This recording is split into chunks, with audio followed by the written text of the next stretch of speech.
Welcome to the podcast of MotorWeek, television's original automotive magazine.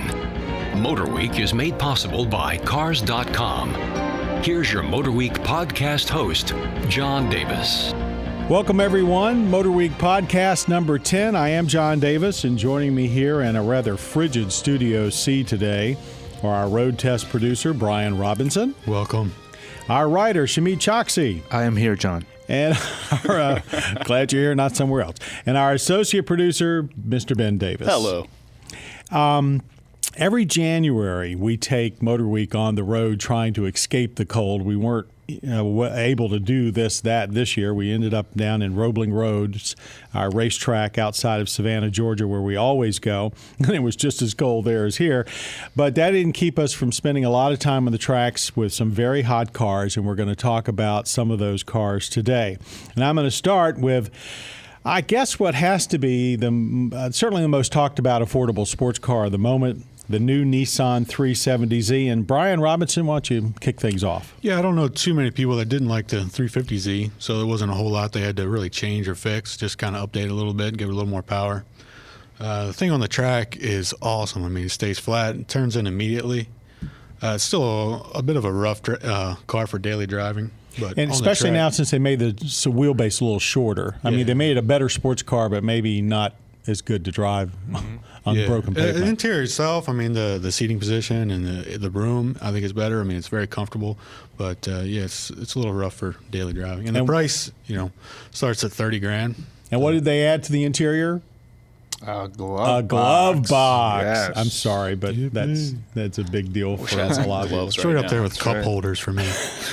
That's fair game. Anybody else? What did you think of it? I thought I liked the roof line a little better, and the headlights are cooler. It was a great car, and now it's even greater. It's a cooler looking car. Yeah, it's nice that the strut bar's gone too. Yeah, in the rear, you can actually put some luggage in there. Ben and I were just talking the other day. We were both looking at it on screen, and we both sort of agreed at the same time that it kind of looks like it has a Porsche-like look to it now, even more so than before. That's interesting, like the old front-engine Porsches. Yep. Well, the character of the car, they put a little of the GTR in it, I think, a little of that kind of menacing look. Sure, undeniable. Yep. Yeah. They've been getting a lot of, I guess, press on the whole rev matching feature. Talk about that. Yeah, basically, when you're going into a corner and you're downshifting, when you put in the clutch, it'll automatically put the revs up to match. You don't have to heel and toe or anything like that. You don't have to worry about letting the clutch out too early and getting, a rear wheel chirp or anything, or just go in the corner, drop it down, and. But you can if you want, right? What's that? You can shut it off. I mean, you can turn it off. Sure. Right. Okay. Well, but you, Brian, you do an awful lot of our performance driving on the track. Did you like that feature? Yeah, I liked it a lot. Yeah, I enjoyed it. That's very, it is the first of its type. But I have a feeling we're going to see that in a lot more cars because, after all, manual transmission cars, there's not a lot of them out there. It's a small percentage. So why shouldn't they get something that's rather unique? It's just one less thing to think about going into a corner. Just go hard on the brakes, put it in gear, and get ready to come out of the corner. I drove around town with it on the whole time. Yeah. Talks to my inner boy racer. It takes a little bit of your engine braking away if you're somebody that likes to rely on that. But again, you can turn it off if you don't like it. Let's move on to I guess it was the fastest car we had at this Roebling session by a substantial margin, and that's the Corvette ZR1, undeniably a different kind of Corvette and a real supercar. Ben, why don't you kick things off on the ZR1? That thing was destroying lap times at the track when we were down there. It was more than 3 or 4 or 5 seconds off the second fastest car there, no doubt. When you're in that car, it feels like you're hitting light speed. It's automotive meets science fiction. It's an incredible ride. We had faster lap times than that, and then I think we did in the Enzo Ferrari, didn't we?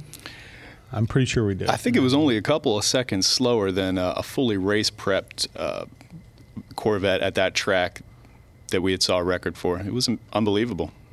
I know the times sort of looked almost like motorcycle times. They were so fast. Yeah, I mean, you can't say it enough. The thing is just freaking fast. Now, I know you didn't go on the trip, Shamit, but you've obviously know a lot about the ZR1. When you walk up to it, is there anything that just pops out at you? Well, I mean, styling-wise, it's more muscular. Of course, the first thing that you notice is the window and the hood. But I was going to actually bring this up. I mean, everybody has a different opinion about that thing. Some people think it's cool. Some people think it's just kitschy. I mean, what do you guys think? We really haven't talked about this. Pass.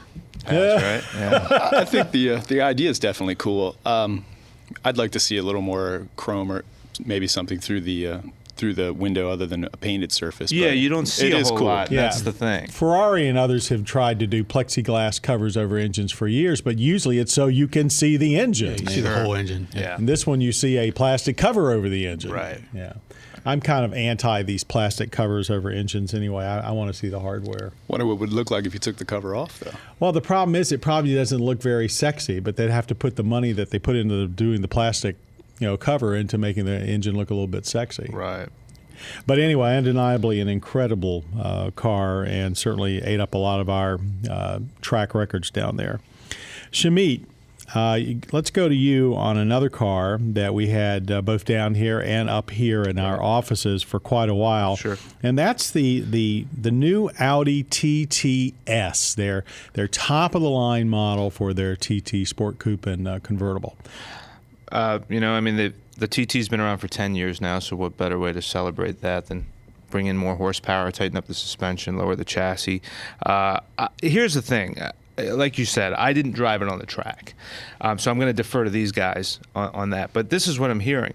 I mean, there was no doubt that it would do fine on normal twisty roads. But I think the general consensus was, how would it fare on a big track? It's an Audi. You don't put it in the same category as, say, a Z4 or a Porsche Cayman right off the bat. But man, this thing, from what I'm hearing, it dominated on the track. It was super balanced. It got around the track extremely well. Brian couldn't say enough about it. Go ahead, Brian. You had some opinions. Roebling, if you're not familiar with the track, it's a high-speed track. There's not really any really tight technical things. It's pretty much full out the whole way around. And a car like that kind of class can easily be overwhelmed by that track just because it's a high horsepower track. But the TT did awesome. Way more power than what I was expecting.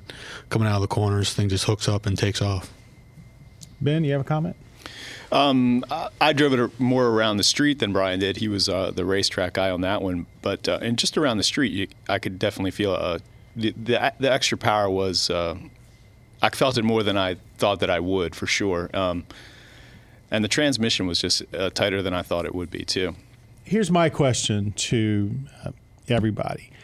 Is the TT with the TTS a real sports car, or is it, once again, as it's often been criticized in the past, kind of like a bubble-shaped sporty coupe? Is it for real? I'm going to say it's for real. That's what this whole thing was about, whether that they were going to step up to that, and I think that's exactly what they did, and that's what we proved down at Roebling, that the thing can keep up, and it can take on a big track and have no problems. That's what I'm hearing over and over again. Yeah, I would say it's definitely for real. Probably what they could have done was certainly made it look a little more unique if they want people to notice it. Yeah, put it out there, but Yeah. It still looks very similar to the regular TT. So. It's definitely for real, and it's got a nice, sophisticated taste to it. I think it stands out from a lot of other sports cars. Now, we also had some other vehicles down there. We were basically have, for an upcoming show, kind of a track comparison between the CTS-V and the M5, and I don't want to give everything away, but basically, did you find those two cars very well matched? In some areas, yes. Certainly the big area is going to be price. CTS-V's got all the performance, if not more, of the M5, and it cost a lot less. Did it have, though, that quintessential BMW sports sedan feel to it? It's a very different feel, more of an American feel.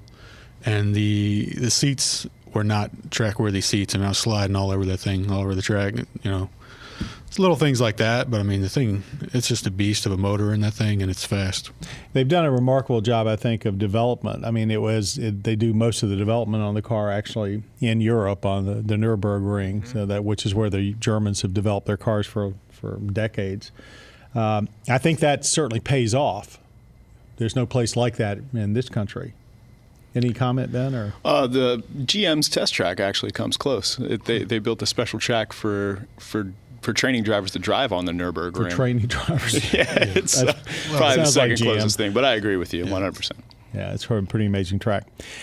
Well, thanks, guys, very much. That was a terrifically informative capsulization of our cold days down in Roebling this year. I want to thank you very much for joining us. We've had Brian Robinson here with us, Ben Davis, and Shamit Choksi.